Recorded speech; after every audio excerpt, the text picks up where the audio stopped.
Hello viewers, আসসালামু আলাইকুম। Imo call problem fix কীভাবে করবেন। আপনাদের ফোনে কেউ ইমোতে ফোন দিলে অথবা আপনারা কাউকে ইমোতে ফোন দিলে এরকম লেখা শো করে। এরকম লেখা শো করলে আপনারা এই ইমোর প্রবলেমটি কীভাবে ফিক্স করবেন আজকের এই ভিডিওতে সম্পূর্ণ আলোচনা করব। আশা করি ভিডিওটি মনোযোগ সহ দেখলে আপনারা আপনাদের ইমোর কল প্রবলেম ফিক্স করতে পারবেন। চলুন তাহলে মূল ভিডিওটি শুরু করা যাক। তো বন্ধুরা, আপনারা প্রথমে আপনাদের ইমোতে ক্লিক দিবেন, দেন এখানে আপনারা আপনাদের প্রোফাইলে ক্লিক দিবেন। দেওয়ার পরে একটু নিচে দেখতে পাচ্ছেন সিকিউরিটি অ্যান্ড প্রাইভেসি, আপনারা এটিতে ক্লিক দিবেন। একটু স্ক্রল করি, দেখতে পাচ্ছেন প্রাইভেসি, এখানে লেখা আছে কল, আপনারা এই কলে ক্লিক দিবেন।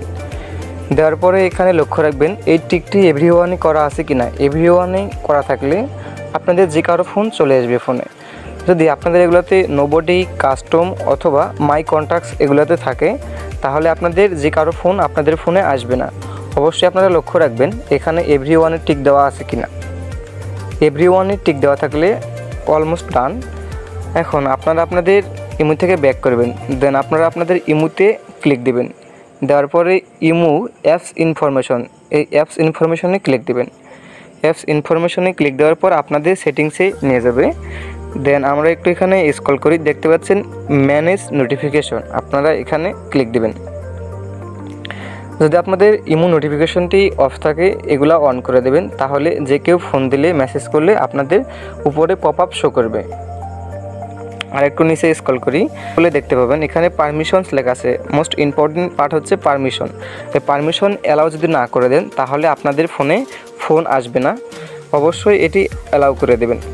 এখানে যেগুলো আছে সবগুলোই অ্যালাউ করে দেবেন। দেখতে পাচ্ছেন ফোন, এগুলো আমি অ্যালাউ করে দিচ্ছি, অলরেডি আমার অ্যালাউ করে দেওয়া আছে, আপনারা এগুলো অ্যালাউ করে দেবেন। মাইক্রোফোন অ্যালাউ না করলে আপনাদের ফোন রিসিভ করার সময় শুধু রিসিভ হবে, বাট সাউন্ড হবে না বা ভয়েস হবে না। অবশ্যই এগুলো আপনারা অ্যালাউ করে দেবেন। ঠিক সেম প্রসেসে সবগুলোই অ্যালাউ করে দেবেন, তাহলে আশা করি আপনাদের ইমো প্রবলেম ফিক্স হবে। তো বন্ধুরা, এই ছিল আজকের ভিডিওটি কেমন লাগলো অবশ্যই কমেন্টে জানাবেন। আর যদি আপনি আমার চ্যানেলে নতুন দর্শক হয়ে থাকেন তাহলে চ্যানেলটিকে সাবস্ক্রাইব করে পাশেই থাকবেন। দেখা হবে পরবর্তীতে নতুন কোনো ভিডিও নিয়ে। সে পর্যন্ত ভালো থাকবেন, সুস্থ থাকবেন। আল্লাহ হাফেজ।